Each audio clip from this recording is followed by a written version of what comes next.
Destrucción de la capa de ozono. ¿Qué es la capa de ozono?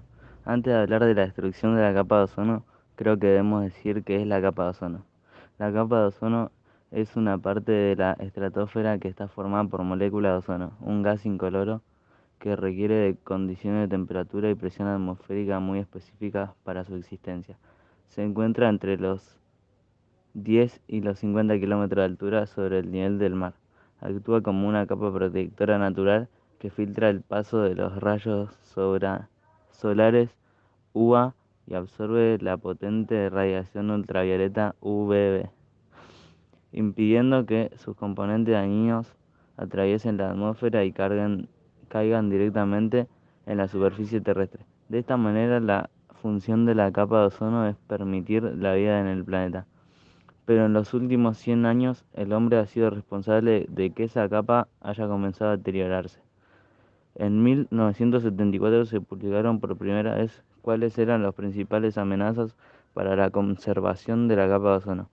Y en 1985 se descubrió que había un agujero en la capa de ozono sobre el casquete antártico, gracias a que determinadas sustancias generaban el agotamiento del ozono. Esto incendió las alarmas mundiales y despertó una preocupación que se mantiene vigente.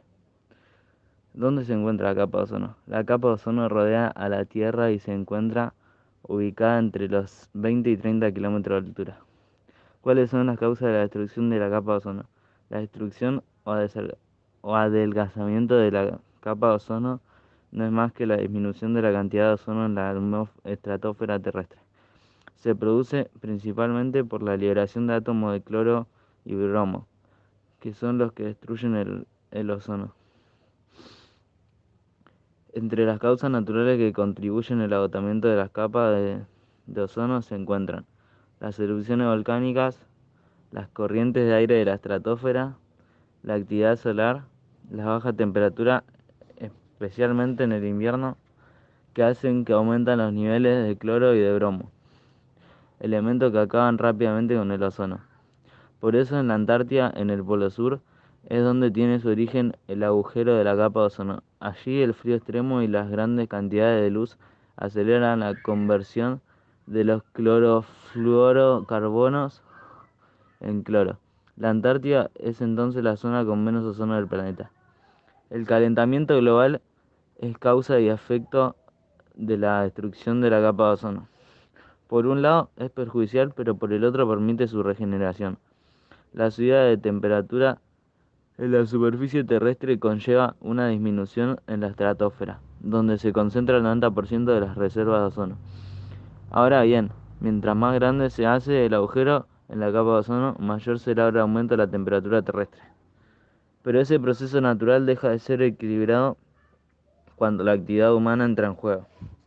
Los clorofluorocarbonos son los principales responsables del deterioro. Estos compuestos han sido creados por el hombre para la elaboración de aerosoles, desodorantes, insecticidas o ambientadores, de refrigerantes de los aires acondicionados y motores de algunos electrodomésticos, de disolventes y propelentes. En principio se decía que eran amigables con el medio ambiente, pero luego se descubrió que al usarlos, estos productos químicos se descomponen por la acción de la luz y liberan átomos de cloro que se elevan a la estratosfera donde rompen las moléculas de ozono. Ahora bien, lo que más preocupa de ellos en su permanencia es su permanencia. Tienen una vida de entre 50 y 100 años, lo que quiere decir que muchas de las moléculas de cloro emitidas en los años 70 y 80 aún permanecen en la atmósfera como, como agentes contaminantes, razones suficientes para que desde hace algunos años se decidiera regular su uso. ¿Qué consecuencias tiene la destrucción de la capa de ozono? La destrucción de la capa de ozono trae consigo un mayor índice de rayos ultravioletas, que resultan perjudiciales para el medio ambiente y las personas que lo habitan. El debilitamiento de la capa de ozono, según el Programa de las Naciones Unidas para la Protección del Medio Ambiente, ha llegado a ser 60% más severo en algunas partes de la estratosfera, en especial aquellas que cubren los territorios más poblados que es donde se emite la mayor cantidad de gases contaminantes. Y estos son algunos de sus efectos resultantes en la salud de los seres humanos. La radiación UV puede llegar a modificar las moléculas de ADN y provocar ciertos cambios en el organismo. En consecuencia puede afectar al sistema inmunológico de tal manera que se haga sensible a infecciones ocasionadas por virus y bacterias. Alterar la visión hasta generar cataratas o infecciones oculares. Aumenta las probabilidades de padecer enfermedades cutáneas, como el cáncer de piel, dermatitis y alergias. Genera problemas respiratorios como el asma. En los animales, la disminución de población de organismos unicelulares, como las algas, afectan a la cadena alimentaria, pues es el alimento básico de muchos peces, lo que a su vez pone en riesgo la existencia de otras especies marinas. Algunas especies marinas abandonan las zonas más cálidas. Esto modifica los ecosistemas y los ciclos de reproducción y cría de peces jóvenes, gambas, cangrejos, salamandras y ranas. En los animales terrestres las consecuencias son similares a las que pueden llegar a sufrir las personas. En las plantas, el proceso de fotosíntesis experimenta cambios que alteran a los ciclos de floración y crecimiento de ciertas especies. Se modifican los sistemas de cosecha de productos agrícolas. En el ambiente, los ciclos bioquímicos como el del carbono experimentan cambios que pueden indicar directamente al efecto invernadero. Actores sociales y sus roles. El Programa de las Naciones Unidas para el Medio Ambiente es el portal de voz del medio ambiente dentro del sistema de las Naciones Unidas. Este organismo realiza evaluaciones y estudios a ver los daños que se causan a la capa de ozono y también tratan que la capa de ozono pueda recuperarse en las próximas décadas. La NASA investiga sobre la destrucción de la capa de ozono, realizó un estudio y demostró que al proteger la capa de ozono que bloquea los rayos ultravioletas, el protocolo de Montreal, que regula las sustancias que reducen la capa de ozono, también protege a las plantas y su capacidad para extraer carbono de la atmósfera. Junto con la NASA, el Ministerio de Medio Ambiente y Cambio Climático de Canadá y otros socios son los encargados de monitorear la capa de ozono. Y advirtieron que el agujero de 2020 puede haber alcanzado su máxima extensión. Ministerio del Medio Ambiente y Cambio Climático de Canadá. Monitorea la capa de ozono. Posibles soluciones. Algunas soluciones serían evitar los productos y las prácticas que dañan la capa de ozono. Algunos productos y prácticas que dañan la capa de ozono son no utilizar aerosoles, desodorantes, pinturas o fijadores para cabello. Utilizar focos de luz que sean ahorradores. Utilizar menos tu auto y si lo utilizas, no manejes bruscamente. No utilices extintores que contengan halones. Comprar materiales aislantes sin CFC. El corcho aglomerado oscuro puede cumplir la misma función y no afecta a la capa de ozono. Llevar a cabo un buen mantenimiento de aire acondicionado, de lo contrario permitirás que el CFC pueda llegar a la atmósfera. Si tienes pensado comprar un aire acondicionado nuevo, no compres uno que contenga CFC. Relación de la capa de ozono con las 5 esferas del ambiente. La capa de ozono se relaciona con las 5 esferas del ambiente: antrósfera, hidrósfera, litósfera, atmósfera y biosfera. Ya que la capa de ozono es una capa natural de gas presente en la atmósfera superior, que protege a los seres humanos y otros seres vivos de la radiación ultravioleta. En los años 70, el siglo de pasado, los científicos descubrieron que la capa de ozono se estaba agotando. La concentración de ozono en la atmósfera varía de forma natural en función de la temperatura, las condiciones meteorológicas, la latitud y la altitud. Mientras que las sustancias expulsadas a raíz de fenómenos naturales, como la erupción volcánica, pueden afectar también a los niveles de ozono, sin embargo, estos fenómenos naturales no podrían explicar los niveles de agotamiento observado y los datos científicos pusieron de manifiesto que la causa residia de determinadas sustancias químicas artificiales. Estas sustancias que agotan a la capa de ozono se introdujeron principalmente en los años 70, en una amplia gama de aplicaciones industriales y de consumo, sobre todo refrigeradores, aparatos de aire acondicionado y extintores.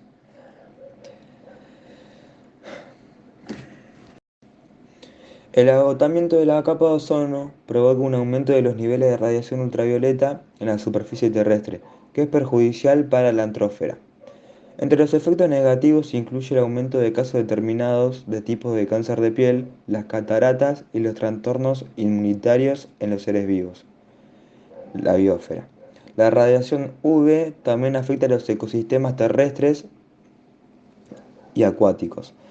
El alterar el crecimiento de cadenas de alimentos y los ciclos bioquímicos, los organismos acuáticos que se encuentran justo debajo de la superficie del agua, base de cadena alimentaria, sufren especialmente los efectos adversos de los altos niveles de radiación UV. Los rayos ultravioleta también afectan el crecimiento de las plantas y reducen la productividad agrícola. Nuestra responsabilidad como consumidores frente a esta problemática es, como ya mencionamos antes, tratar de evitar los productos y las prácticas que dañen la capa de ozono, ya sea no utilizar aerosoles, no utilizar tanto el auto, etc. Y la responsabilidad del gobierno frente a esta problemática es cumplir el Protocolo de Montreal, que se estableció en 1987, y el Convenio de Viena. El Protocolo de Montreal fue el primer tratado internacional firmado por todos los países del mundo y se considera el mayor éxito medioambiental en la historia de las Naciones Unidas. El objetivo del Protocolo de Montreal es reducir la producción y el consumo de sustancias que agotan a la capa de ozono, con el fin de limitar la perseverancia y la atmósfera y proteger así la capa de ozono de la Tierra. En cambio, el Convenio de Viena es el primer instrumento internacional que busca proteger la salud de los seres humanos y el medio ambiente de los efectos adversos resultantes de la modificación de la capa de ozono atmosférica que rodea la Tierra. Impacto socioeconómico que genera la destrucción de la capa de ozono. El impacto socioeconómico que genera la destrucción de la capa de ozono. El impacto socioeconómico que genera la problemática de la capa de ozono fue que el consumo mundial de las sustancias que agota la capa de ozono se ha reducido alrededor de un 98%, desde que los países empezaron a tomar medidas en virtud del Protocolo de Montreal. A consecuencia de ello, la concentración atmosférica de los tipos más agresivos está disminuyendo, y la capa de ozono está mostrando las primeras señales de recuperación. Sin embargo, no se prevé que la capa de ozono se recupere por completo antes de la segunda mitad de este siglo. Esto se debe a que una vez liberadas las sustancias que la agotan permanecen en la atmósfera durante muchos años y sigue provocando daños. Aún queda mucho por hacer para asegurar que siga recuperándose la capa de ozono y para paliar efectos en el cambio climático de las sustancias que la agotan. Que genera la Argentina tuvo un rol muy activo en las negociaciones vinculadas al Protocolo de Montreal, ya que por su cercanía al Polo Sur, la Argentina recibe una mayor radiación solar debido al agotamiento del ozono. Desde el 2011, el Banco Mundial contribuyó a la implementación del Protocolo de Montreal, trabajando junto al gobierno en apoyar varias industrias en eliminar el uso de sustancias que agotan a la capa de ozono. Específicamente, el banco sirvió de agencia para financiar la reconversión tecnológica, con el objetivo de reemplazar el uso de gases CFC por gases HCFC. Estos gases son utilizados universalmente en la fábrica de heladeras domésticas, aires acondicionados automotores y domésticos, en equipos de refrigeración comerciales y industriales, y en menor medida en espuma de poliuretano y inhaladores para el tratamiento del asma. Así, en 2015, la Argentina cumplió la primera meta de un 10% de reducción del consumo de HCFC. Ahora se trabaja para seguir reduciendo las emisiones de estas sustancias hasta alcanzar un 50% para el 2022, de acuerdo con el compromiso global asumido. La atmósfera de la Tierra se divide en 5 capas. Para nuestro tema, las más importantes son la troposfera, que parte desde el suelo hasta 12 kilómetros de alto, y la estratosfera, que va desde los 12 kilómetros hasta los 50 kilómetros de latitud. La capa de ozono se encuentra en la estratosfera. El ozono es una molécula compuesta por tres átomos de oxígeno. El ozono es una molécula compuesta por tres átomos de oxígeno. El ozono no se encuentra solo en una posición específica de la atmósfera, sino que su concentración varía dependiendo de la altura en la que nos encontremos. El gráfico muestra la concentración de ozono dependiendo de la altitud. En la troposfera los niveles de ozono son muy bajos, sin embargo, cerca del suelo estos niveles son muy pocos mayores. Este ozono presente cerca del suelo puede ser considerado un contaminante. ¿Por qué? Porque el ozono es dañino para la salud humana al ser respirado, especialmente para los niños, ancianos y las personas con problemas respiratorios. El ozono tiene una gran influencia sobre la biosfera por su eficiente absorción de la radiación solar ultravioleta. Esta radiación se clasifica en ultravioleta A, longitudes de onda entre 320 y 400 metros. Ultravioleta B entre 290 y 320 metros. Ultravioleta C en menos de 290 metros. Radiación pueden dañar a los seres vivos. El efecto más perjudicial es el causado por la radiación ultravioleta C. Afortunadamente, aunque los tres tipos de nuevamente el ozono absorbe totalmente la radiación ultravioleta C y parcialmente las otras, por lo que solo se recibe en superficie el 10% de las ultravioletas B y el 90% de ultravioleta A.